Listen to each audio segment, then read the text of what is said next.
Un saludo muy especial a todos mis hermanos, amados y hermanas que se conectan aquí a través de la plataforma de Zoom. También a los que se conectan por Facebook y también en YouTube. Que el Señor les bendiga grandemente a todos. Que el Señor les guarde. En esta mañana estamos estudiando acerca del Evangelio. Hemos venido hablando acerca del Evangelio. Y hemos llegado al punto donde lo que estamos haciendo es ver el Evangelio explicado por los profetas. Porque hemos dicho que el Evangelio fue testificado o anunciado por los profetas de antemano. Y hemos reiterado mucho que el Evangelio que predicamos es el Evangelio de Dios. No es el Evangelio de hombres, no es el Evangelio de alguien. No es una enseñanza escondida o hecha, no sé, en algún rincón donde nadie se dio cuenta, no. El Evangelio es eterno, es el Evangelio eterno de Dios, el mensaje de salvación eterno, y es un mensaje anunciado desde el inicio, desde que comenzó el pecado. Dios anunció la redención de los hombres, y la redención habla del Evangelio. Y hay profetas que han hablado expresamente del Evangelio. Hay profetas que han dicho detalles muy claritos acerca del Evangelio. Y lo que estamos haciendo es leyendo Isaías 53, porque ya estudiamos en el Nuevo Pacto que se nos enseña que el Evangelio es la muerte, la sepultura y la resurrección de nuestro Señor Jesucristo, su gloriosa resurrección de nuestro Señor. Pero queremos ahondar un poco más en lo que significa el que Cristo haya muerto, haya sido sepultado y haya resucitado por nosotros. E Isaías es alguien que lo hace de manera muy clara y muy sencilla también. Yo creo que es fácil, muy fácil de entender este capítulo 53 del libro de Isaías y ver claramente qué es lo que Dios quiere enseñarnos cuando nos dice que creamos en el Evangelio. ¿Y por qué creer en el Evangelio? Aquí nos dice el por qué. Ayer estuvimos estudiando en el capítulo 53 y llegamos hasta el versículo 6.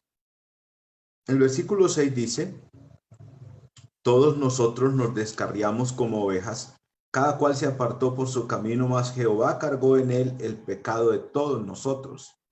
Y estuvimos hablando en otros pasajes del Nuevo Pacto y del Antiguo o de la Biblia, donde pudimos ver a qué se refiere cuando Dios dice que todos nos descarriamos. Leíamos, por ejemplo, a Romanos capítulo 3, versículo 9 en adelante, donde la Escritura habla del descarrío del hombre, del desvío del hombre, de la perdición de los hombres, porque cada cual se apartó por su camino, y eso significa cada cual se fue a hacer lo que bien le parecía. Suena como cuando por allá en la época antigua en Israel, cuando no había rey, dice la Biblia que cada cual hacía lo que bien le parecía, cada cual vivía como quería. Bueno, descarriados. Lo mismo ha pasado con nosotros o con esta generación en el siglo XXI. Es una generación descarriada, una generación que necesita encarrilarse, que necesita enderezar, que necesita de arrepentimiento y de salvación de parte de nuestro Dios. Aquí leíamos, y la idea que estábamos sacando aquí a flote es ¿por qué? ¿Por qué Jesús es despreciado, desechado, tomado en poco por su propio pueblo, por la humanidad? Porque aquí nos está explicando el Señor eso. Porque el Evangelio habla del padecimiento de Dios, del sufrimiento de Cristo Jesús como el Hijo de Dios, por supuesto, por la humanidad. Y todo esto es cierto, lo que a él le tocó vivir. En el versículo 5 leíamos lo siguiente, dice: mas él herido fue por nuestras rebeliones, molido por nuestros pecados, el castigo, noten eso, el castigo de nuestra paz fue sobre él, y por su llaga fuimos nosotros curados. En este pasaje se mencionan varias cosas de mucha importancia.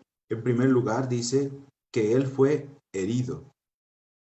Luego dice que él fue molido. Luego dice que él fue castigado. Y luego dice que fue él quien tuvo la llaga. Hay 4 palabras allí que indican lo que le tocó padecer al Señor por ti o por mí. Herido, molido, castigado y la llaga, la herida, la tuvo él. Para que tú no tengas ninguna de esas 4 cosas que estamos hablando aquí en Isaías 53. En el versículo 7 dice, angustiado él y afligido no abrió su boca. Como cordero fue llevado al matadero y como oveja delante del que lo trasquila enmudeció y no abrió su boca. Por cárcel y por juicio fue quitado y su generación, ¿quién la contará? Porque fue cortado de la tierra de los vivientes y por la rebelión de mi pueblo fue herido. Y se dispuso con los impíos su sepultura, mas con los ricos fue en su muerte, aunque nunca hizo maldad ni hubo engaño en su boca. Con todo eso, Jehová quiso quebrantarlo, sujetándolo a padecimiento. Cuando haya puesto su vida en expiación por el pecado, verá linaje, vivirá por largos días y la voluntad de Jehová será en su mano prosperada. Verá el fruto de la aflicción de su alma y quedará satisfecho. Por su conocimiento justificará mi siervo justo a muchos y llevará las iniquidades de ellos. Hay que leer el 12 también. Entonces, nos muestra este pasaje, también nos habla de la actitud de Jesús en cuanto a todo esto que le está tocando enfrentar, que está sufriendo el Señor. Angustiado él y afligido el Señor. Viene a mi mente, por ejemplo, la escena que nosotros vemos en el ministerio de Jesús cuando está en Getsemaní, en el monte de Getsemaní, en esa noche que él fue arrestado y estaba en una agonía muy grande, tanto que el Señor mandó un ángel para fortalecer al Señor. Yo creo que uno pudiera pensar e imaginar cuánto era el peso que estaba sintiendo el Señor en ese día, en lo que enfrentaría en los días siguientes, que era su muerte por nosotros. Pero noten la manera de reaccionar. Angustiado él y afligido, no abrió su boca. Que es lo que también estábamos leyendo ayer cuando leíamos al caso del etíope, porque el etíope está leyendo Isaías y Felipe toma este pasaje de Isaías como base para predicarle al etíope el evangelio, hablarle de la muerte, sepultura y resurrección de Jesús y hablarle aún del bautismo, porque cuando el etíope ve el agua, él mismo, el etíope es el que dice, aquí hay agua, que impide que yo sea bautizado. Y es bautizado este hombre, obedeciendo el evangelio. Y está la actitud del Señor. Pudiera uno decir, la buena voluntad del Señor. No fue alguien que murió a regañadientes, como yo sí me dejo, yo voy a morir por ustedes, pero yo voy a pelear primero. No, es una actitud de sumisión. Es algo tremendísimo, terrible, es enfrentar la muerte, y yo creo que ante la muerte cualquiera de nosotros, cualquier persona siente temores y cosas. El Señor está haciendo esto en nuestro favor y su actitud también habla de el querer hacer esto. Es la solución para la humanidad, es la manera de salvar la humanidad. Alguien tiene que pagar el precio del pecado, que es la muerte. Recuerden, en el Edén, el Señor dio mandamiento, o el Señor le dijo a Adán y a Eva, no comeréis de ese fruto, de ese árbol, porque el día que de él comieres, ciertamente morirás. La sentencia del pecado se habló allí. Si se peca, se muere. Un solo pecado causa la condenación. y muchos pecados se han cometido en el mundo. En el versículo 7 entonces habla del Señor. No abrió su boca, como cordero fue llevado al matadero y como oveja delante de sus trasquiladores enmudeció y no abrió su boca. Esta es una imagen que uno ve en estos animales cuando ellos son esquilados, cuando se les corta la lana, todo eso. Y es la actitud de aquí del Señor. Es la actitud de una persona mansa. Es la actitud de una persona sumisa, humilde. Y la imagen que Dios pone en aquí para decirnos cómo es el carácter del Señor es comparando su carácter con lo que está ocurriendo, con lo que pasa con estos animalitos. Enmudecen y dejan que el esquilador haga su trabajo de quitar la lana. Y esa fue la actitud de nuestro Señor. El versículo dice también que no abrió su boca. Me acuerdo que el Señor cuando estuvo en el juicio, cuando fue llevado a juicio, por lo regular fue así. Fue una persona en silencio.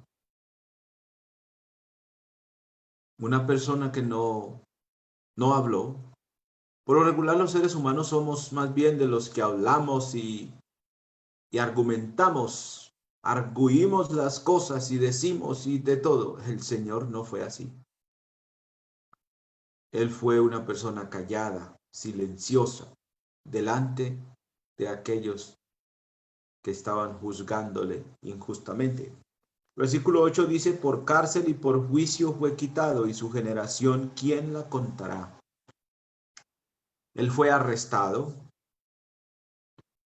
fue llevado a los tribunales, fue puesto en juicio, fue enjuiciado, por supuesto fue un juicio injusto, pero todo eso le tocó al Señor, y todo eso le tocó vivirlo a Él por nosotros. Y su generación, ¿quién la contará? La pregunta del 8. Su generación, ¿quién la contará? Porque fue quitado, porque fue cortado de la tierra de los vivientes y por la rebelión de mi pueblo fue herido. Es como lo que leíamos en el versículo 5. Mas él herido fue por nuestras rebeliones y molido. Esa palabra molido siempre me suena como que uno sabe que moler algo es prácticamente reducirlo a las partes más pequeñas de algo. Cuando se muele algo, cuando por ejemplo uno está cocinando y muele la carne, noten la idea que hay aquí. Entonces todo esto habla de el sufrimiento de Cristo cuando fue azotado, cuando fue bofeteado y escupido, rechazado, de todo esto que le pasa al Señor. Y el versículo 8 dice, y por la rebelión de mi pueblo fue herido. Noten que siempre el contexto de esto es la rebelión y el pecado de la maldad de nosotros los hombres. En el versículo 5, la parte primera dice, mas él herido fue por nuestras rebeliones, molido, ¿por qué? Por nuestros pecados. El castigo de nuestra paz, eso sería como para poder conseguir la paz, para poder hacer la paz entre Dios y los hombres. Él fue castigado, él tuvo que sufrir el castigo, pagar el precio. La idea sería la paz que disfrutamos en el cristianismo y la paz que predicamos por el mismo evangelio de Cristo a los hombres no se consiguió sin antes él haber sufrido, haber pagado en su propia carne, en su propio espíritu, el precio de la paz. Para disfrutar de la paz que dijo el Señor, Mi paz os dejo, mi paz os doy, para disfrutar de esa paz. Él tuvo que ser molido, él tuvo que ser herido, él tuvo que ser rechazado y enjuiciado y tuvo que ir a la cárcel, tuvo que ser condenado para lo que yo disfruto o disfrutamos nosotros hoy. Suena mucho como a lo que hemos leído en otras clases que está en Primera de Pedro, cuando dice que los profetas que profetizaban estas cosas inquirieron, preguntaron, miraron y se les reveló que no era para ellos, sino para nosotros, para el tiempo del primer siglo y luego los que vendríamos y estamos ahora acá. Pero dice que el Espíritu Santo anunciaba de antemano los padecimientos del Cristo, lo que estamos leyendo aquí. Lo que estamos leyendo aquí es el anuncio del Espíritu Santo acerca del padecimiento de Cristo por la rebelión del pueblo de Dios, por la rebelión de la humanidad. Y esto lo reveló el Espíritu Santo para que usted y yo sepamos de antemano lo que desde antes de que ocurriera ya se había dicho, todo lo que le tocaría sufrir al siervo del Señor por la humanidad. Y la razón por la cual ese sufrimiento, esa muerte fue nuestras rebeliones, nuestro pecado, nuestro extravío, nuestra falta de piedad y de buscar a nuestro Señor. Todo esto es lo que tenemos aquí, lo que Dios nos está mostrando. Es decir, que Dios nos está explicando qué es el Evangelio en detalle. Podemos decir, cada parte de esta profecía de Isaías nos está diciendo lo que el Evangelio es en una manera muy sencilla, pero muy completa. Cada cosa que ocurrió con la vida del Señor. Por cárcel y por juicio, dice acá el 8. Y su generación, ¿quién la contará? Porque fue cortado de la tierra de los vivientes. Su vida fue arrancada, quitada. No dejaron que viviera el Señor. Y la generación del Señor, para que haya generación hay que continuar viviendo. Pero Él fue quitado de la tierra. Muerto fue por nosotros. Versículo 9. Y se dispuso con los impíos su sepultura, mas con los ricos fue en su muerte, aunque nunca hizo maldad ni hubo engaño en su boca. Note que se dan detalles de su sepultura y de su muerte también. Y nosotros leemos eso, cuando usted lee eso, en las partes finales de Mateo, de Marcos, de Lucas. Usted lee lo que pasó en su sepultura, con quienes, en su muerte, con quienes estuvo, con quién compartió. Todo eso lo dice acá. Y dice, el 9 presenta como un contraste porque dice, y se dispuso con los impíos su sepultura, mas con los ricos fue en su muerte, aunque nunca hizo maldad, ni hubo engaño en su boca. Nunca, nunca jamás. Pero el versículo 10 dice, con todo eso, o a pesar de esto, Jehová quiso quebrantarlo, sujetándole a padecimiento. Noten lo que tuvo que hacer nuestro Dios y el mismo Señor. El Señor tuvo que ser quebrantado y nuestro Dios tuvo que quebrantar. Con todo eso, Jehová quiso quebrantarlo. El padecimiento de Jesús nos demuestra o nos enseña la gravedad del pecado de la humanidad. Si nosotros a veces nos queremos preguntar qué tan grave es el haber pecado, lo podemos ver en estos pasajes. Si nosotros nos preguntamos si Dios quiere salvar la humanidad y si Dios quiere salvarnos a nosotros, lo podemos ver en este pasaje. Porque Dios prefirió quebrantar a su Hijo Jesucristo para darnos a nosotros la libertad y la salvación. Él fue muerto para que usted y yo vivamos para siempre. Pero le tocó al Señor, podríamos decir, le tocó bien duro al Señor. Muerte, y como dice la Escritura, muerte de cruz, es decir, no cualquier clase de muerte. Porque hay muertes que son más fáciles, como dormir, como morir en su lecho, en su cama, de alguna enfermedad y simplemente dejar de respirar y ya, sin clavos en las manos y en los pies, sin ninguno de ese tipo de males.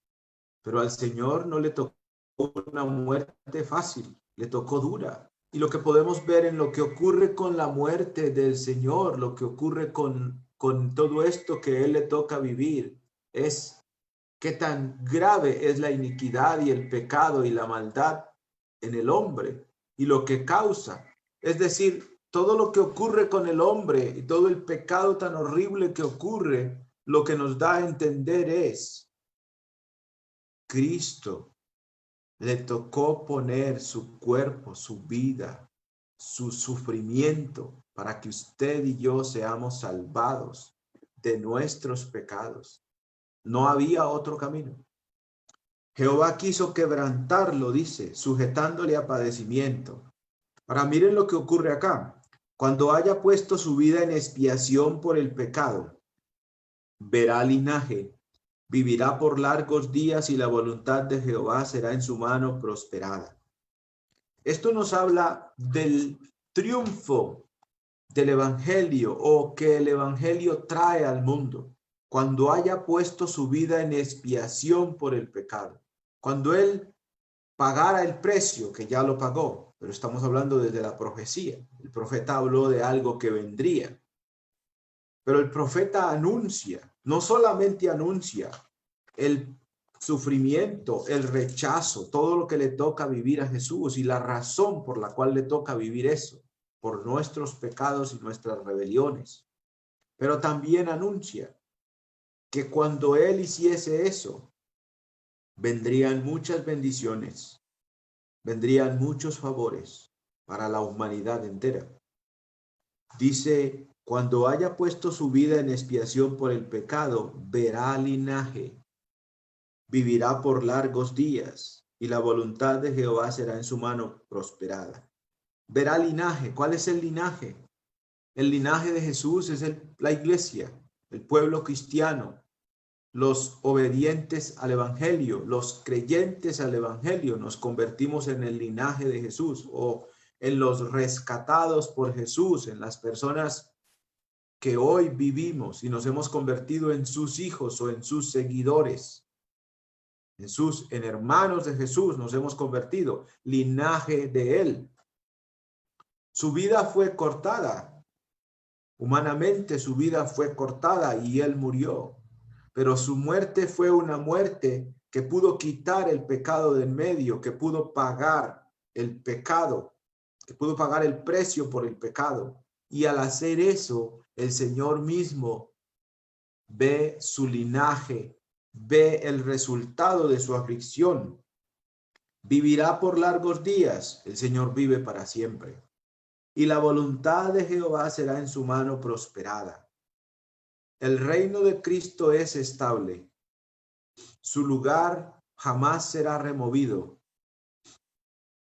Nosotros como su pueblo, como su reino, para siempre permanece el reino de Dios. Para siempre está presente el reino de Dios.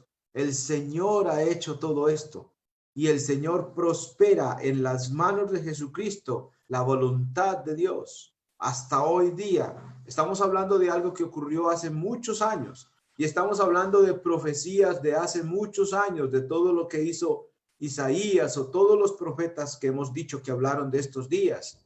Y estamos viendo todavía aquí la voluntad del Señor con el hombre, en la mano de Cristo, gobernante supremo, y Dios prosperando, sacando adelante, anunciando, predicando el reino de los cielos, estable como aquel que está sentado en el trono, y el evangelio puesto como pendón en el mundo, porque se predica en el mundo el evangelio, enseñado en todas las naciones, para que todos sean salvos.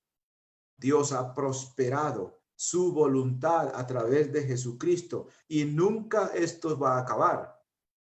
Hasta el final irá la voluntad, la buena voluntad de Dios para con los hombres por medio de Cristo, y la salvación y la redención y la paz que el evangelio consigue con los hombres, que hace posible la reconciliación de la tierra con el cielo.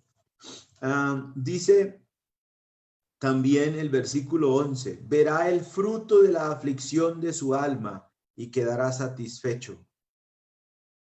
El fruto de la aflicción del alma del Señor es su iglesia, los redimidos, la predicación del evangelio por todo el mundo, la oportunidad de arrepentimiento para todo el mundo es fruto de su aflicción.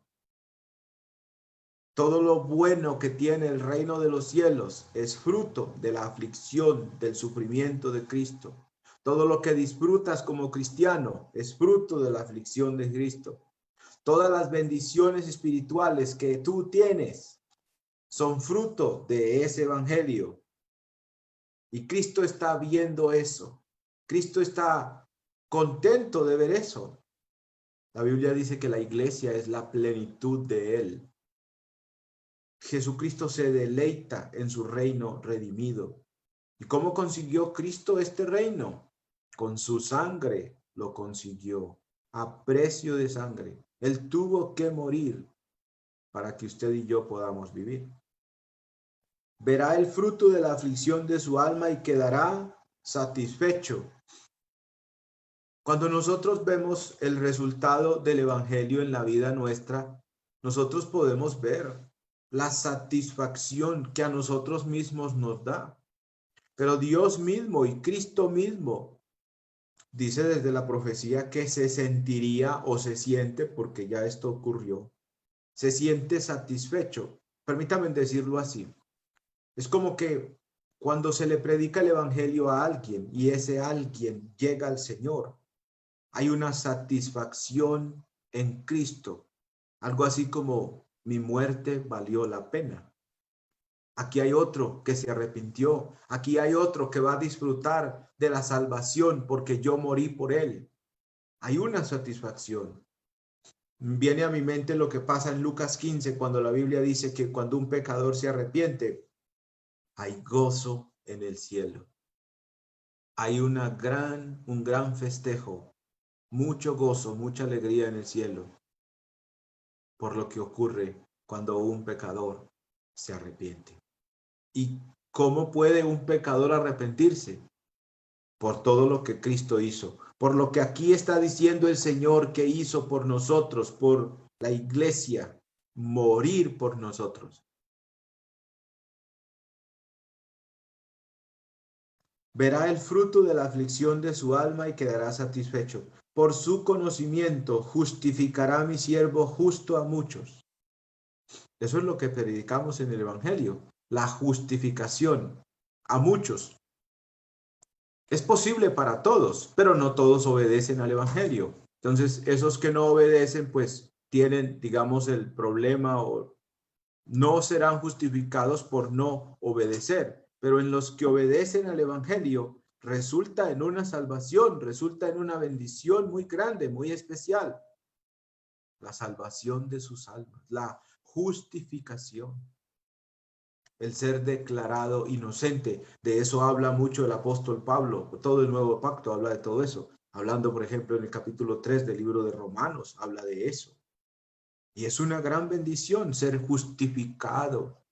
En el capítulo 8 del libro de Romanos dice que Dios es el que justifica. Pero ¿cuál es la base que se utiliza para que Dios justifique al pecador? El que Cristo haya hecho lo que estamos leyendo aquí en Isaías. Y llevará las iniquidades de ellos. Ese es el versículo 11, el punto final. Y llevará las iniquidades de ellos. En el libro de Corintios 15, 3 y 4 dice, Porque primeramente os he enseñado lo que asimismo recibí, que Cristo murió por nuestros pecados en favor o pagando el precio. Cristo muere pagando lo que yo no soy capaz de pagar, lo que tú no eres capaz de pagar, lo que es imposible. Para mí es imposible mi redención por mí mismo. No tengo cómo redimirme, no tengo cómo pagarle a Dios por tan solo uno de mis pecados. No puedo hacer limpio ni uno solo de mis pecados. No soy capaz. Es imposible para mí la redención bajo mis propios términos. Él llevó mi iniquidad. Él llevó mi maldad. Él se echó encima mi pecado. Mi maldad fue sobre él para que yo sea justificado. Llevará las iniquidades de ellos. Él pagó el precio que yo no puedo pagar. Y en el versículo 12 de Isaías 53 dice, por tanto yo le daré parte con los grandes y con los fuertes repartirá despojos, por cuanto derramó su vida hasta la muerte y fue contado con los pecadores, habiendo él llevado el pecado de muchos y orado por los transgresores. Esto fue la parte final de Isaías 53. Es lo que el Señor hizo cuando estaba en la cruz. Padre, perdónalos, porque no saben lo que hacen.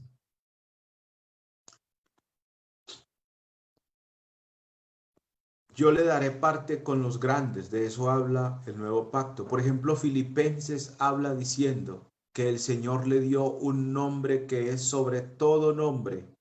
Y si usted lee en Filipenses capítulo 2, versículo 5 adelante, dice por qué. Y dice la razón, y la razón es que Él dejó el cielo, dejó la gloria. Él no estimó el ser igual a Dios como cosa que aferrarse, dice la Escritura, sino que Él se despojó a sí mismo y tomó forma de siervo y se humilló hasta la muerte, y la muerte, muerte de cruz. Y Dios entonces le dio el nombre más grande y le dio el lugar más grande. El Señor dijo después de la resurrección en Mateo, dijo, toda potestad me es dada en el cielo y en la tierra. El lugar más grande lo tiene el Señor. Yo le daré, ¿a causa de qué? Todo esto que hizo, Dios le exaltó, dice, hasta lo sumo, dice Filipenses. Y con los fuertes repartirá despojos. Estudiábamos de eso hace poco porque estábamos hablando de que el Señor venció al enemigo y dio dones a los hombres, repartirá despojos, como cuando en una batalla gana, y Cristo ganó la batalla, Cristo ganó al diablo, Cristo derrotó, venció y triunfó sobre las huestes espirituales de maldad, triunfó el Señor, los derrotó, una guerra espiritual ahí, y el Señor fue el vencedor, y fue el vencedor por nosotros, y trajo para nosotros los despojos de la victoria, y repartió los despojos, las ganancias, para el pueblo. Y fue contado con los pecadores, como si fuera uno de ellos. Fue hecho como si fuera uno de los impíos, habiendo él llevado el pecado de muchos y orado por los transgresores. En el libro de Segunda de Corintios, en el capítulo 5, el versículo 21, o el capítulo 5, versículo 11 al 21, nos habla del ministerio de la reconciliación, y todo esto se basa en lo que Cristo hizo en la cruz. Pero el versículo 21 dice, al que no conoció pecado, por nosotros lo hizo pecado, para que nosotros fuésemos hechos justicia de Dios en él. Entonces, cuando nosotros hablamos del evangelio, una explicación muy clara de qué es y del por qué ocurrió y cuál es el resultado, nos lo da Isaías. Lo testificó, lo anunció el Espíritu Santo en el libro de Isaías y en muchas otras partes, porque hay muchos otros pasajes que también dan detalles. Pero Isaías es uno de los que da detalles muy concluyentes, muy precisos acerca de qué es el Evangelio. Es la muerte, sepultura y resurrección de Jesús. E Isaías nos está dando la explicación detallada. Permítanme decirlo así. Es como cuando a los niños uno les dice, se lo explico con plastilina. O sea, le hago un dibujo, uso la plastilina para mostrártelo en una forma, no con palabra, sino haciéndote una figura. Y nosotros usamos esa expresión cuando alguien no entiende algo fácil. Le decimos, se lo explico con plastilina o se lo voy a explicar con plastilina. Es decir, voy a hacerle un gráfico, por ejemplo, un diagrama. Te lo voy a poner de una manera más comprensible. Entonces, en el nuevo pacto se nos dice que el Evangelio es la muerte, sepultura y resurrección de Jesús. Y una forma en la que Dios me explica a mí eso en detalle, muerte, sepultura y resurrección de Jesús, es leyendo a Isaías 53, donde se nos dice todo lo que al Señor le ocurrió, desde su rechazo hasta su muerte.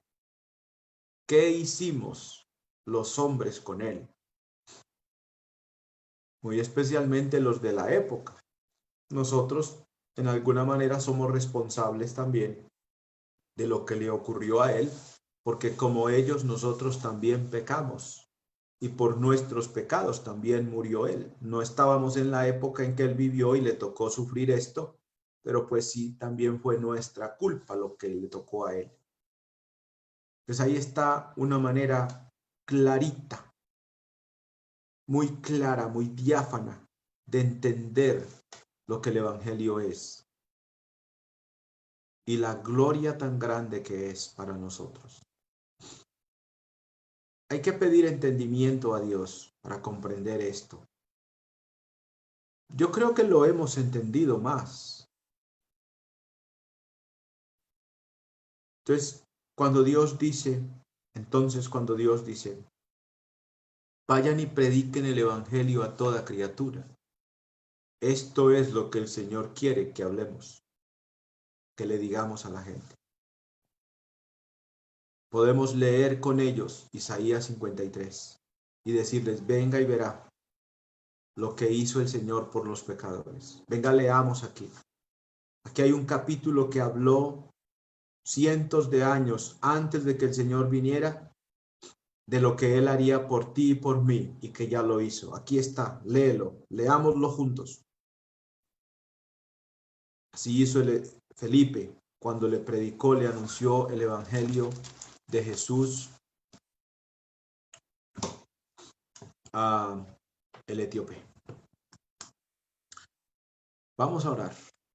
Padre Santo, gracias Señor por este pasaje tan precioso del libro de Isaías, que nos explica de una manera muy detallada lo que el Evangelio es, oh Padre, lo que significa o lo que le tocó al Señor sufrir para sacar este mensaje de salvación que predicamos, su muerte, sepultura y resurrección por nosotros, Padre. Gracias por esta profecía que tú diste por medio de Isaías, Señor. Muchas gracias. Dame entendimiento y concédeme, Padre, puerta abierta para predicar este mensaje a todos los hombres. Este mensaje testificado por los profetas y cumplido, Padre, aquí en el nuevo pacto por tu Hijo, Padre, y anunciado, aclarado, enseñado en detalle también en el nuevo pacto por tu Santo Espíritu a través de los apóstoles. Bendice a mis hermanos y hermanas que estamos aquí hoy estudiando estos puntos, estos pasajes.